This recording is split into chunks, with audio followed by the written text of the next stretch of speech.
In 1845, 129 men sailed into the Arctic. Not one of them came back. They were still identifying the bodies this year. Today I want to tell you about the Franklin expedition. Not because it's a mystery. You can read the ending on Wikipedia in 30 seconds. I want to tell you about it because of the part almost everyone leaves out. So, 1845. Britain was obsessed with the Northwest Passage, a sea route over the top of North America that would cut months off the journey to Asia. Every attempt had failed. This one was not going to. 2 warships, hulls reinforced against the ice, steam engines, 3 years of provisions, a library of 1,000 books. It was the best-equipped Arctic expedition Britain had ever sent. A whaling ship saw them in Baffin Bay in July, waiting for the ice to open. That was the last time anyone outside the expedition saw any of them alive. No message came out. No survivor walked back. And for 170 years, nobody found the ships. The first winter went fine. They spent it at Beechey Island. You can still go there. 3 graves, 3 wooden headboards, 3 men dead of ordinary things. Nothing unusual for the Arctic. Summer 1846, they sailed south into the Channel west of King William Island. In September, the ice closed around them. That happens. You wait. Next summer it opens and you carry on. It didn't open. Not that summer, not the one after. On the 11th of June, 1847, Sir John Franklin died. We know that because of the only document from the expedition that has ever been found, a standard Navy form, sealed in a tin, left under a pile of stones on the coast of King William Island. It was filled in twice. The first entry, May 1847, ends with 2 words, all well. Someone came back 11 months later and wrote around the edges of the same page, in the margins, because there was no other paper. Franklin dead.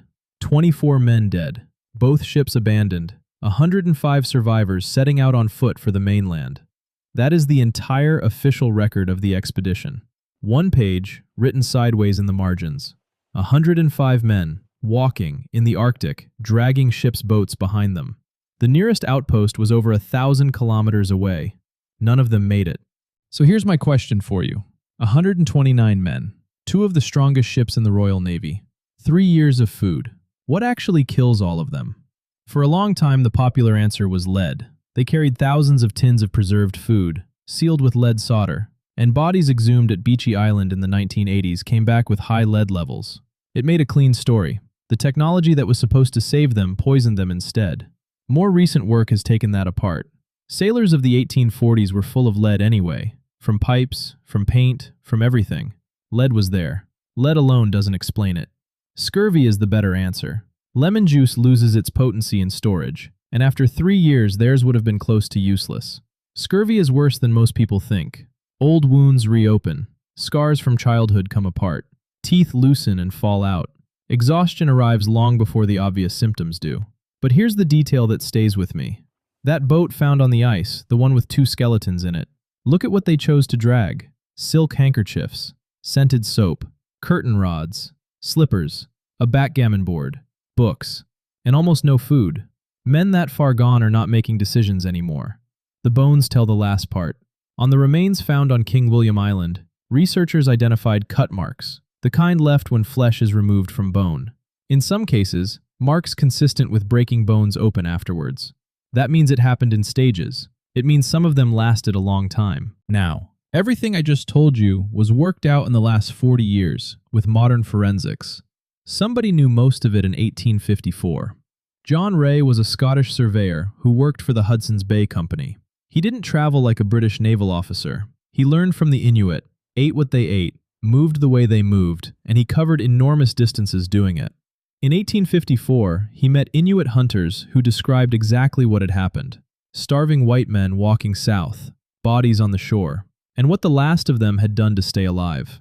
They sold him relics, cutlery, a medal, part of Franklin's own insignia. Ray reported it to the Admiralty, all of it, including the last part. Britain refused it. Charles Dickens took it up publicly and argued that the Inuit account could not be trusted, that these were savages and probably the murderers themselves. The country agreed with him. Ray, who had solved the case, was quietly frozen out for the rest of his life. And so the official version became ice, bad luck, and heroism. The testimony of the only people who actually watched it happen was thrown out because of who they were. It took 150 years to reverse that. Louis Kamukak was an Inuk historian from Joe Haven who spent most of his life collecting oral accounts from elders and matching them against the Franklin record. Stories about a ship in the ice, about where the strangers had come ashore, passed down for 6 generations. In 2014, a search team found HMS Erebus in an area those accounts pointed to. In 2016, a crew member from Joa Haven mentioned that years earlier he had seen a mast sticking out of the sea ice in a bay to the north. They went and looked. HMS Terror was sitting on the bottom, almost intact, in Terror Bay. And it's still going. This year, DNA identified 4 more of the crew, including the first man from Terror ever confirmed by name. Living descendants gave samples. One of them found out over the phone that his family had been part of this the whole time. So when people call Franklin a mystery, I think they've got the question slightly wrong. The ships weren't hidden. The story wasn't lost. The Inuit knew where it was and what had happened, and they said so. For a century and a half, nobody was willing to hear it from them. 129 men, 2 ships, 1 page of paper written in the margins, and the answer sitting there the whole time in a language nobody bothered to learn.